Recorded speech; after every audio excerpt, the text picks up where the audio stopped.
Hey,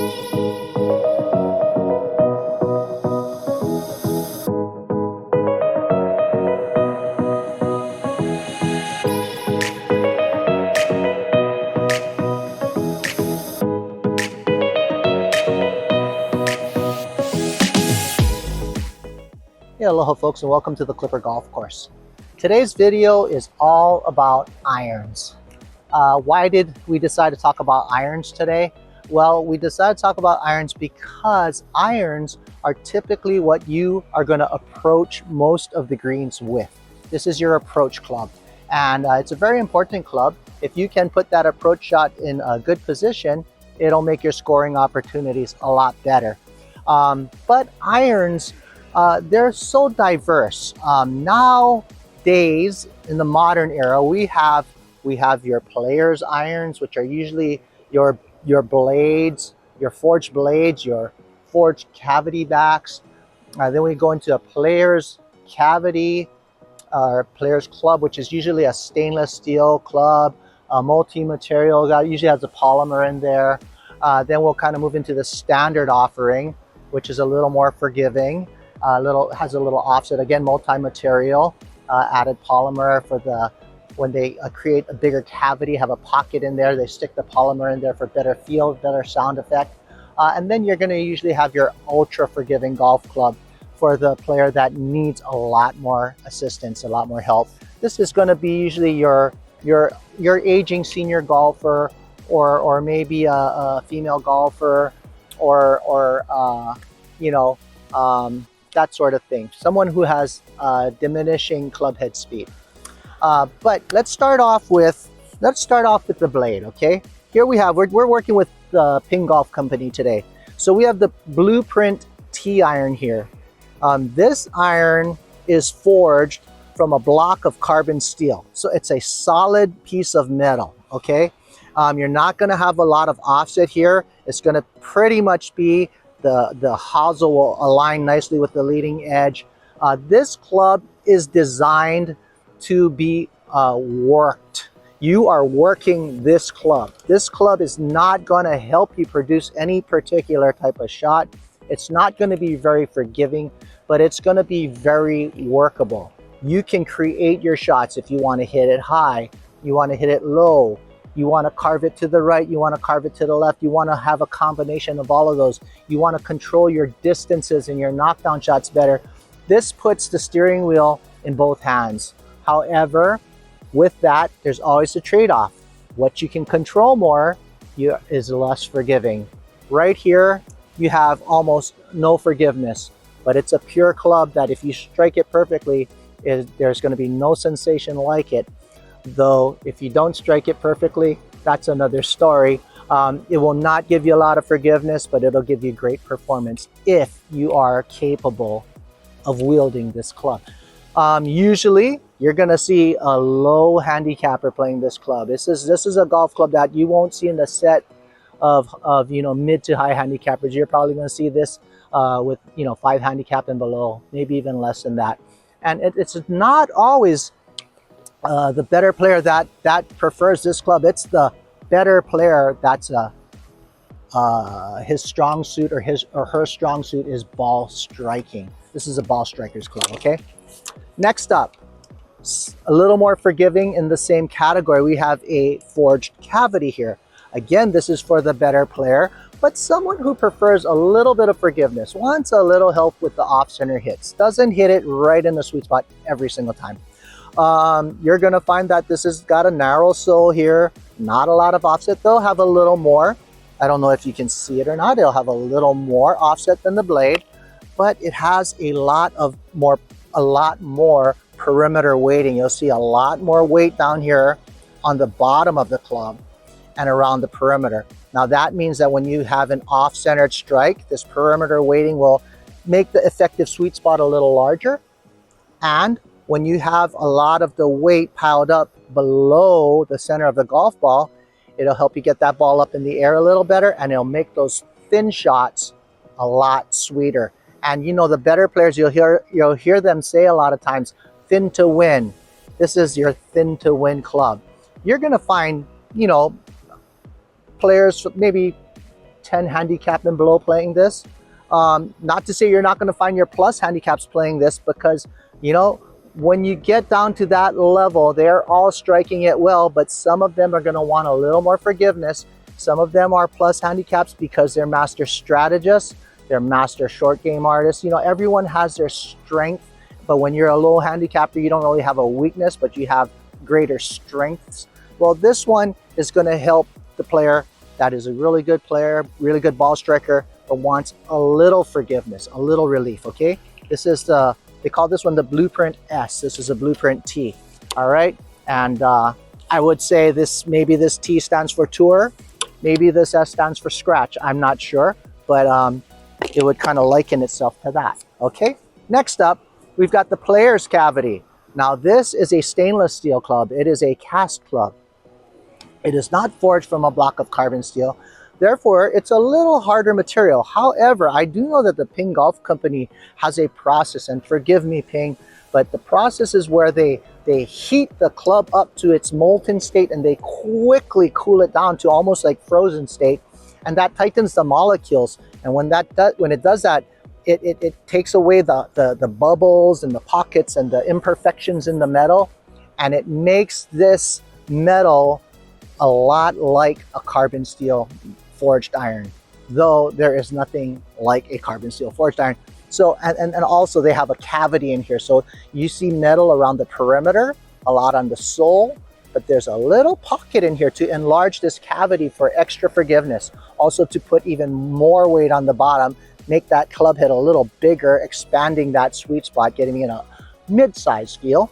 You're gonna get a wider sole, and that wider sole, again, is gonna make for better turf interaction at the bottom of your swing, because this golf club is for someone that wants a little more forgiveness, okay? So we're kind of working our way up the forgiveness chain, right? None, some, and more. Now, the polymer in here, why is there a polymer in here? Why is there a piece of carbon here? The reason being, sound, auditory is feel. What you hear is what you feel. They have done studies on this. They found, you know, they found that people aren't feeling the sweet shot with their hands. Rather, they're hearing it, but they get the sensation. I don't know if it's called a sympathetic sensation, but they're getting the sensation in their hands, and it feels, and it does feel really nice. And so that is the design of this club. You're going to have a little more offset, right? And every time you have a little more offset, it helps the golfer hit the ball a little more solid, make better contact. It also helps that, gives that golfer a fraction of a second to get that club to release a little bit more too. So that's going to be helpful. A lot of weight on the bottom to help with the trajectory. You know, you get that ball up in the air, you can launch it high, land it soft, and a lot of forgiveness all around the club face. This is going to increase this sweet spot considerably, though it's a better player's club. And so there is still a lot of control built into this golf club. Touring professionals play with this. I remember back in the day, Lee Westwood, who was one of the best players in the world at the time, was playing this model. I forget which one it was, but it was some seasons ago, but he was playing this model, probably the I-230 or the predecessor, I-210 maybe it was. But anyway, he was playing this model. He's probably still playing it. But so touring professionals are playing this, but also, you know, you'll probably see this in the bag of a 15 and 12 handicap, because some of the 15 and 12 handicaps can strike a golf ball well. They're athletic people with nice golf swings, strike a golf ball well, but maybe not as accurately, maybe not as consistently, and probably don't have the short game and putting stroke of a high caliber player. But again, when you're selecting your irons, it's all about ball striking, okay? Next up, we've got the player's distance club. Okay, here, we're making a major change here. Major change from here to here, right? We went from forged carbon steel, one piece of metal, but with the metal distributed around the perimeter, to a stainless steel cast iron with multi-material. We have polymer in here and some carbon here, okay? And a badge here. And I don't know what this badge is made of, but I would imagine it's aluminum. Anyway, and now we're moving into the player's distance club. Now this is hollow. It's actually got the same concept going as this one. It's got perimeter weighting. It's just hollow, so it's covered up over here. All right. Difference being, this one has a polymer in the sole here. This one doesn't. This is a completely hollowed out club, and the reason they do that is to increase the flex on the face, the flex face technology. That is how this becomes a distance golf club, a player's distance club. They're doing a couple of things here. They're really beefing up the bottom of the club. They're widening out the sole, putting a lot of weight in the bottom here, right? They are adding in the flex face. Now, having all this weight in the bottom is going to help you launch the ball way up in the air, okay? And when you do that, they have a little trick. They have power lofting, so you can loft these things down. So the standard loft on this club is going to be a lot stronger than this one, and even stronger than this one or this one, because again, you will be able to hit this ball up in the air in its neutral state. Thus, they make the club face stronger, the loft stronger, and it creates more distance. All right. Also, with that flex face, that's increasing the MOI. The ball is rebounding off the face faster than the speed of the club hitting it. So you are getting help from the flex face technology here. Also with that, they can, I'm not exactly sure how this works, so forgive me about this one, but I know they have, what do they call that? Variable face thickness. So they can make the face flex more in the optimum position, right in the sweet spot.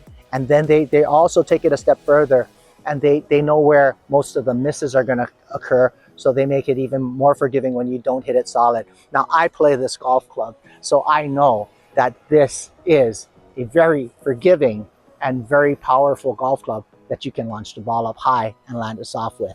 I've experienced this technology. I'm getting older now. I'm a 58-year-old golfer.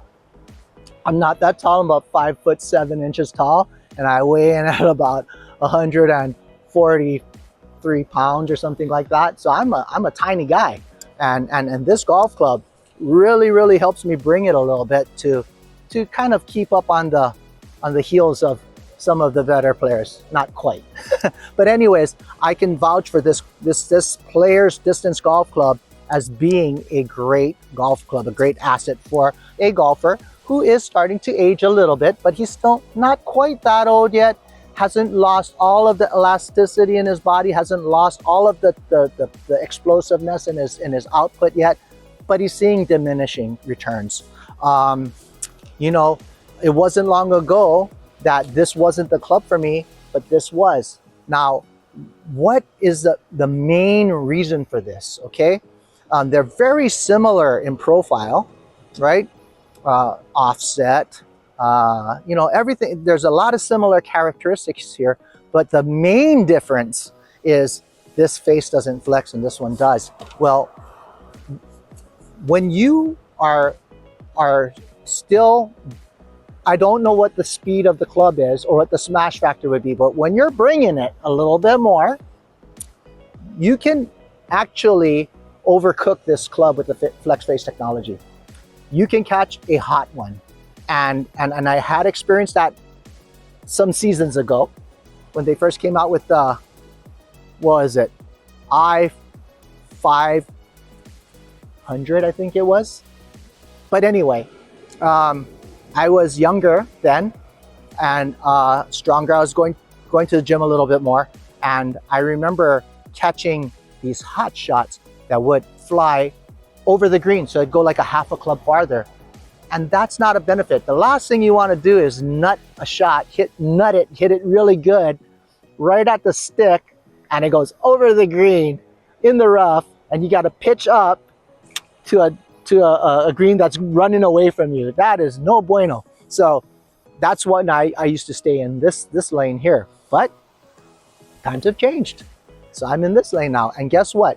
When your club head speed is the right club head speed and your smash factor is at the right amount, you don't catch as many hot shots with this. You don't get as many shooters. And so now I find that I'm able to use this club consistently and it performs well for me, and I don't have that. that problem, and so I get all the benefits without the deficits. So this is working out really nice for me. Okay, next up, we have what is known as a standard offering these days. Back in the day, this was called a very forgiving iron, but now it is kind of the standard. It's the flagship club, the G440, right? This club is a cast, stainless steel cast club. It's a mid-size or maybe even close to oversized, but somewhere between mid and oversized. It's got a deep cavity, but it's filled. It's filled with a polymer and a badge. I think it's an aluminum badge. I don't see any composite material on this one. So I think it's just polymer and aluminum. But again, that's to enhance the sound quality of the strike, thus making it feel very sweet. This club has a considerable amount of offset. Again, the offset's going to help you make solid contact. It's going to help you release the club better. Just gives you just a little more time to get into position, get into that sweet impact position. And this one's got a nice and wide sole. And this has got a lot of weight on the bottom here, so it's going to shoot it way up in the air. You can also power spec these and get the ultimate distance machine, and it's got a flex face technology. So from this club and up, at least in the Ping Golf Company, they have the flex face technology, and it's built for distance. This one is built for distance, but more so than this one, this is ultra forgiving, or not ultra, this is very forgiving. This one is forgiving, quite forgiving, but this one is even more forgiving. A lot more weight on the bottom, a lot more weight around the perimeter, more offset, more weight on, a bigger sole, a wider sole, which will help with the turf interaction on at the bottom, because, you know, with this player, he's not making solid contact all the time. And when you have a lot of weight on the bottom, you catch it thin, the ball gets up in the air. We have a lot of weight on the bottom. We have a wide sole, catch it a little heavy, and it's beveled up on the edge, leading edge here. Well, guess what? It goes through the turf better. So this is what you want if you're saying, I need help, okay? All right, which brings us to our final iron in the bag. This is a G730. This is your ultra forgiving iron. It is even bigger than the G440. It's got even more offset. It's got even wider sole, you know, and a deeper cavity. This one is ready to, it's semi-automatic. All you got to do is swing and add water, and you get a perfect shot. This one is good. It's got the polymer with the aluminum badge in here for vibration dampening, sound enhancement, give you a nice sweet feeling at impact. It's got all that weight on the bottom, again. You catch that ball thin, goes up in the air. You hit it heavy with that wide sole. It's almost like hitting a hybrid, almost no such thing as a fat shot. You've got a lot of offset here. You know, if you have the problem, most of the time this golfer is having a problem losing the ball to the right if he's a right-handed golfer.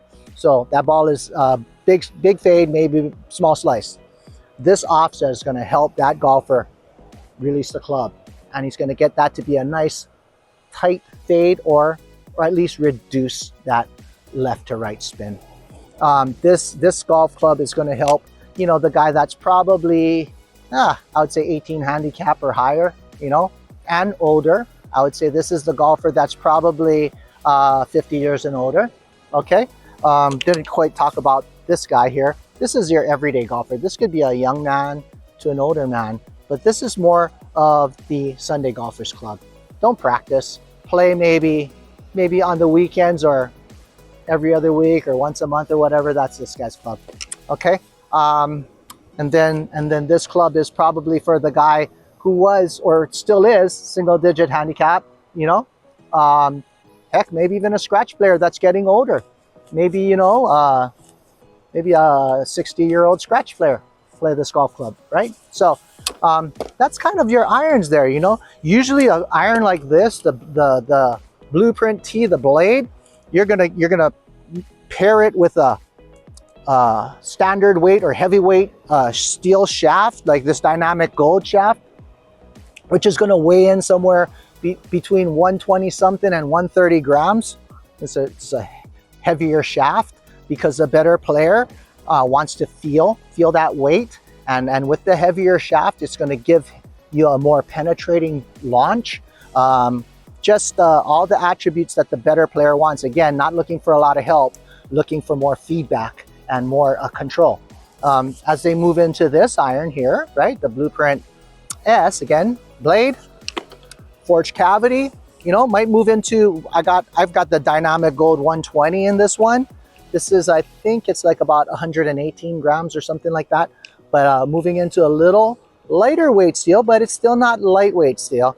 For the player that wants a little more forgiveness, because this shaft is going to launch it a little higher, and this shaft is going to be a little easier to load and release. Okay. Move into this one. What I put in here? I put in the Nippon Modus Pro 115 shaft, I think it is, and this is probably just you know, north of 100 grams. I don't know exactly where it's at, but this is your lighter weight steel shaft, paired with the player's cavity. So it's heavy enough that the better player can still feel the club and still work with the club, but it's light enough to help improve club head speed, help with the launch. They're able to get this be a mid launcher, so it's going to launch it a little bit higher, and it pairs nicely with this type of design. Similarly, with this club, I put in their proprietary shaft, the AWT 3.0. What's nice about this 3.0 shaft is or the AWT shaft, it's a progressive shaft. So the shafts in the shorter irons are heavier and the kick point's a little higher, again, giving it a more penetrating trajectory and something you can work a little bit better. But as you move up toward the middle and longer irons, you've got the weight, it gets lighter weight, and the kick point goes lower in the shaft to help launch that ball up higher, give you a little more club head speed. And of course, down here at the bottom, I paired them with the G440 is with the Alta CB Blue regular flex graphite shaft, and this one is well under 100 grams. And then you've got the soft regular shaft here in the G730, which is probably closer to 50 grams. And now, you know, a lot of the golf club manufacturing companies, even the Ping manufacturing company, offers the ultralight clubs. I think Ping calls it HL, high launch, I believe it's called. Forgive me again, Ping, if I'm getting this wrong. I didn't take notes before it came out. Shame on me. But that is, you know, what's really cool about that design is they're able to take this club and not only put an ultra light shaft in here, but they're able to pair it with a club head. They're able to, because Ping has this screw here, they're able to adjust the weight of the club head. So they're able to take this club head down from standard weight, make it lighter, so it proportionately matches the ultralight club shaft, and then they can even put a lighter grip on it. And this will make the club balance the same as it does when it's a heavier version. Because a lot of times, if you just take and put in an ultralight shaft in here, all you're getting is a noodle with a heavy head that you can't control. So it's really great technology. You know, the modern era is wonderful. We've got launch monitors out there. We've got fitting experts out there. I encourage all of you to take advantage of these things. You know, if you're a brand new golfer, brand new to the game, just learning to play, you know what? I don't even suggest you buy brand new clubs unless you just got money to burn. If you're brand new to the game, go out there and get a set of used clubs. First thing you do is get on YouTube, get online, just start dreaming. Look at all the different eye candy out there, all the different brands, you know, all the different models of golf clubs. Watch the videos, listen to people talk about them, and then go and find yourself a used set that's maybe 2-3 years old, but in good condition. Something you can get for like maybe a third or a fourth of what the guy paid for it brand new. You just get that to start with, and then that you go and bang balls with that, you get good. And your golf game is always going to tell you when it's time to change or when you need something and what you need. Golf game will always tell you that. And you're going to start to discover, okay, yeah, I like these clubs, I love these clubs, but, okay, yada, yada, yada. That's when you know what you're looking for and it's time to move on. And then you come into these clubs and then you get yourself fitted. Now, if you just run into a great deal, you walk into a pro shop, the pro's trying to move a set of irons, he's giving you a ton off of the rack price, and it's a standard offering, you know, right off the rack, and you got some money in your pocket, go ahead and get that, you know. But you don't want to get a custom set until you're ready. Custom set is not only for good golfers, though it does benefit the good golfer a little bit more, always, because when you're better, you're more fine-tuned, and the little nuances make a difference. But the custom fitting is going to benefit just about any golfer that has a consistent routine or consistent swing. Not ultra consistent where you're hitting that exact same shot all the time, but consistent enough that you're not reinventing the swing every time you step up to it. It's kind of repeatable. And you kind of know when you're doing this because you're not thinking about it all that much, or you maybe have one swing cue. When you're into that part of that season of your golf career, then it's time to go ahead and get fitted. Because when you get fitted now, you go to the club fitter and he's going to pull out the irons and he's going to say, okay, which one is you? You know, he'll probably be a golf pro or an experienced golfer or experienced club fitter, and he'll be able to watch you hit a few and tell you, maybe even recommend, okay, well, maybe you need this one, right? Because you need a little more forgiving or whatever. So he's going to choose the club head for you. Then he's going to choose the lie angle, the angle between the hosel and the sole of the club, because every golfer comes to the bottom of their swing differently. And a lot of times in the past, people thought it was a static measurement. It was based on your height, how you set up, how you held your hands, the length of your arms, those sort of things. Well, that's true to a certain extent. That'll get you a static fitting, but many golfers, most golfers, will move into a different position at impact. And on top of that, almost every golfer, the shaft will bow down at impact. So it will tell you that, you know, all golfers are going to need a golf club that's a little more upright than their static measurement. However, you know, you'll find the right lie angle. Now that's going to help, because if you have the wrong lie angle and it's too flat, or the toe makes contact with the ground more than the heel, it's going to open the club face. So if you're a guy that struggles with the ball going right, it's going to make it even worse. Conversely, if you're a golfer that the heel is digging more than the toe, guess what? That's going to dig and the toe's going to flip over and you're going to pull or hook the ball. So it's very important that you get fitted, and you get fitted so that the club sole's flat. It lines up flat with the ground at the bottom of your swing, especially if you're a guy that takes divots. If you're a picker, you can kind of get away with it a little bit more. But for sure, if you've got some turf interaction going on down there, you don't want to be heel heavy or toe heavy. So that's one thing. You know, they're gonna decide again. Are you a power spec? Are you a classic spec? Are you a standard spec loft? Right? You know, it's just, some people would say, oh, just get the strongest loft, hit it farther. That's not always true. Some people hit it too high. They don't want that ball to fly super high. They hit it long, but they use power spec because they want to keep it down.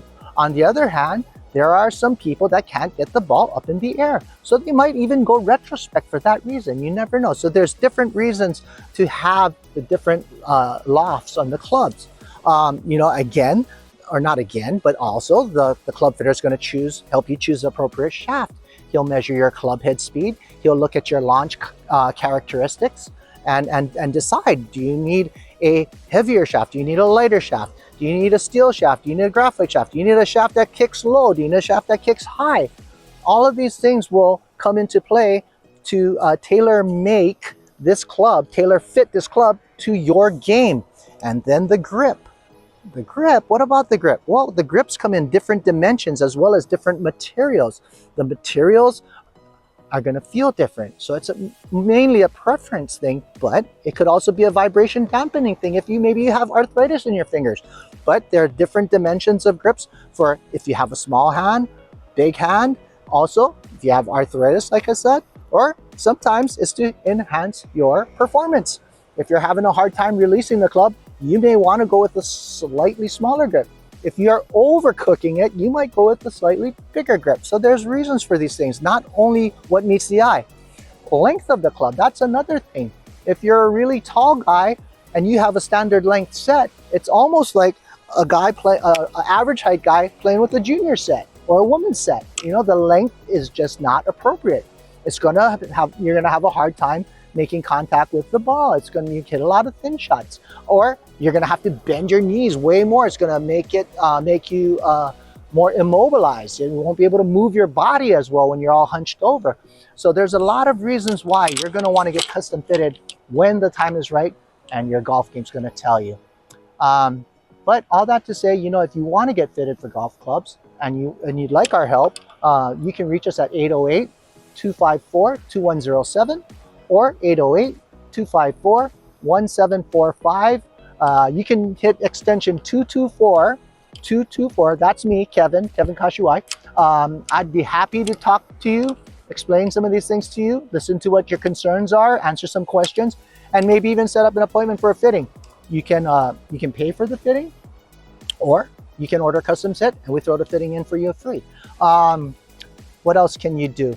You can check out our demo days, or other people's demo days. Any place they have a fitting cart or a demo bag, or they have a scheduled demo day with the vendor coming down and having all their clubs out there. In fact, our next big one's coming up on September 22nd. Is that right, Kendrick? Huh? 19th. Hello. September 19th, our fall into golf multi-vendor demo day. We're going to have like 7 of the major manufacturers out there. And then you can get out there. Sometimes you can't get fitted at the multi-vendor demo days because we're so busy that you know they might not have time to fit individuals, but you can do the ultimate taste test, right? You go from tent to tent and try their wares, and you can feel, see, hear, right? And you can get a better idea of what's going on with those different golf clubs. And then, you know, like I said, you can give us a call and we can fit you, and you can get dialed in. Hopefully this helps, but you know what? We're always in the shop. I'm typically there, what am I there? Tuesday through Saturday. You know, usually there from first thing in the morning, from about 6 o'clock till about 3:30, something like that. Just come in and look for me. And my name's Kevin. Say, hey, is Kevin around? I'd be happy to talk to you, explain more of this to you. But a lot of information, good fun stuff. I'm a golf geek. I love this stuff. And if you've watched this far, I'm pretty sure you do too. So give us a call and we'll talk more about it. Until then, aloha, and we'll see you at the Clipper.